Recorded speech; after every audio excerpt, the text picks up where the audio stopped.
Dans cette vidéo, nous allons parler de l'Empire du Mali, des rois de l'Empire et des forces de l'Empire avant son déclin. Soundiata Keïta, le roi lion.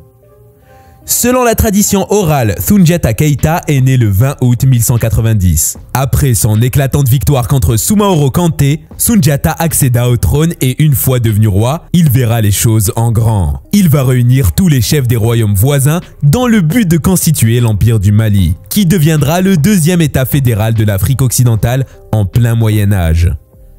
Devenu roi, Soundiata chercha un endroit stratégique et bien inaccessible pour ses ennemis pour en faire une capitale politique et économique. Il fit le choix de son lieu de naissance. Lors de son intronisation, la confrérie des chasseurs du Mandé proclama la charte du Mandé, charte qui abolit l'esclavage et fut l'une des premières déclarations des droits de l'homme. Après avoir consulté ses différents alliés et obtenu leur aval pour aller vers la création d'un État fort et centralisé, Soundiata se lança à la conquête de la savane et du Sahel. Vers 1240, il va s'emparer de Kombi-Salé, ancienne capitale du Ghana. Après avoir pris cette ville et intégré le reste du Ghana dont son territoire grandissant, il prit le titre de Mansa, roi des rois, autrement dit, empereur du Mali. Le nouvel empereur accentua ses conquêtes avec comme premier objectif le contrôle des régions productrices d'or. Ainsi, il envoya ses lieutenants conquérir les régions aurifères de l'ancien empire du Ghana, une mission qu'il réussira sans difficulté majeure. Secondé par de brillants généraux, Soundiata Keïta soumit presque tous les pays anciennement contrôlés par le Ghana. Il battit les rois Diafounou et Kita, alliés de Soumaoro Kanté. Les conquêtes de Soundiata furent poursuivies par Mansa Oulé et ses généraux qui annexèrent Gao dans l'est de l'actuel Mali et le royaume de Takour sur la moyenne vallée du fleuve du Sénégal. En plus d'être un homme courageux, un stratège et un fédérateur qui a réussi à persuader les royaumes voisins, Soundiata est présenté comme un grand administrateur qui a développé le commerce, l'exploitation de l'or et des cultures nouvelles. S'inspirant du pouvoir central de l'Empire du Ghana, il organisera politiquement et administrativement les peuples soumis. Il se dotera d'une armée bien structurée, avec des chefs armés installés comme gouverneurs de province. À son apogée, au XIVe siècle, l'Empire du Mali comptait 12 provinces. Les plus importantes étaient le Tékour, dans le moyen Sénégal, le Bambougou, célèbre pour ses mines d'or, le Dia, pays de Diafounou dans la vallée du moyen Niger, le Gao, et enfin les royaumes de Ghana et de Mema, alliés de la première heure de Soundiata Keïta. Bien qu'ayant conquis de nombreux territoires, Soundiata Keïta n'est pas mentionné dans l'histoire comme étant un tyran, mais plutôt comme un homme sage et tolérant qui mettait en avant la coexistence pacifique entre ses citoyens et ses voisins, mais aussi entre les adeptes des différentes religions. Soundiata Keïta meurt en 1257. Certaines sources indiquent qu'il serait mort noyé, tandis que d'autres sources indiquent qu'il serait mort après avoir reçu une flèche lors d'une fête à Miami. Quoi qu'il en soit, le règne de Soundiata s'arrêta après 20 ans de travail acharné pour mettre en place un état politique, économique et social viable. Il laisse 3 enfants, donc Mansa Oulé Keïta, Ouati Keïta et Khalifa Keïta. La succession de Soundiata Keïta et l'expansion de l'Empire du Mali. À la mort de Soundiata Keïta, plusieurs de ses fils ont régné sur le Mali. Ouali Mansa vers 1255 à 1270, Ouati vers 1270 à 1274, Khalifa vers 1274 à 1275.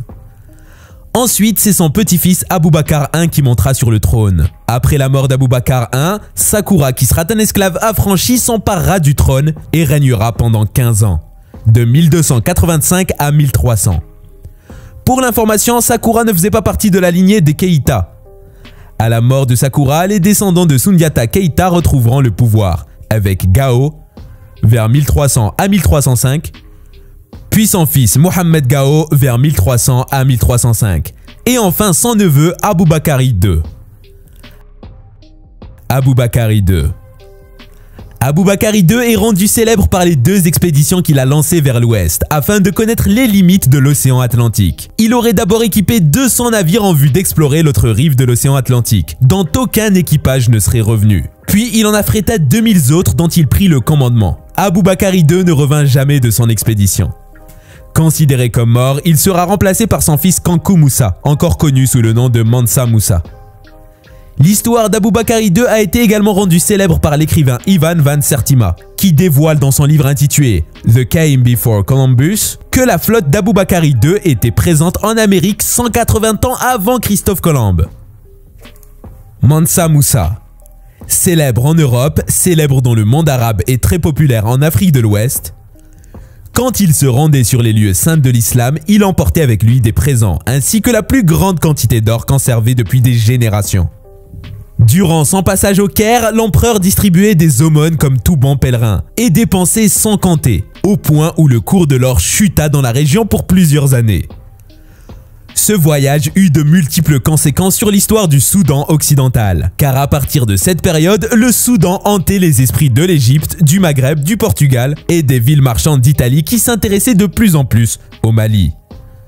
Mansa Moussa, qui était fier de sa puissance, contribua lui-même à donner une image d'Eldorado à son empire.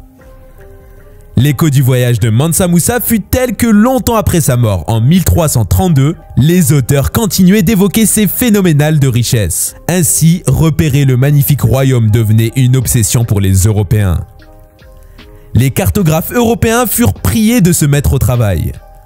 En 1339 apparut pour la première fois sur un document une esquisse de l'emplacement supposé de l'Empire africain. Des années plus tard, le Catalan Abraham Crec inclura dans son atlas le dessin d'un monarque noir portant une couronne et tenant d'une main un sceptre et de l'autre une pépite d'or, grosse comme une pomme. La cible repérée, il ne fallut que quelques décennies aux puissances européennes pour s'armer et s'élancer dans une véritable course à l'or africain. Mansa Moussa est considéré encore de nos jours comme étant l'homme le plus riche de l'histoire de l'humanité, sa fortune étant estimée à 400 milliards de dollars américains. Tout comme Soundiata Keita, Mansa Moussa était aussi un bâtisseur. On peut observer son empreinte à travers les mosquées de Djenné et de Tombouctou, qui mettent en exergue le génie de l'architecture malienne. Plusieurs empereurs se sont succédés après Mansa Moussa. On peut citer Mansa Magan, de 1337 à 1341. Mansa Sulayman, frère de Mansa Moussa, vers 1341 à 1360. Tassa, fils de Mansa Sulayman, vers 1360. Marichata II, fils de Mansa Magan, vers 1360 à 1374. Moussa II, fils de Marichata II, vers 1374 à 1387. Maga II, vers 1387 à 1389. Sandaki, vers 1389 à 1390. Le dernier Mansa du Mali était Mahmoud. Les forces de l'Empire sur le plan économique. L'Empire était connu à l'extérieur pour l'immensité de son or. Son économie reposait sur une agriculture riche et variée. L'économie reposait aussi sur l'artisanat, la pêche et l'élevage. On y trouvait par exemple le travail du fer. On y travaillait du cuir, une matière qui poussait les pays du Maghreb, les pays du monde musulman et les pays de la Méditerranée à venir se fournir en grande quantité dans l'Empire.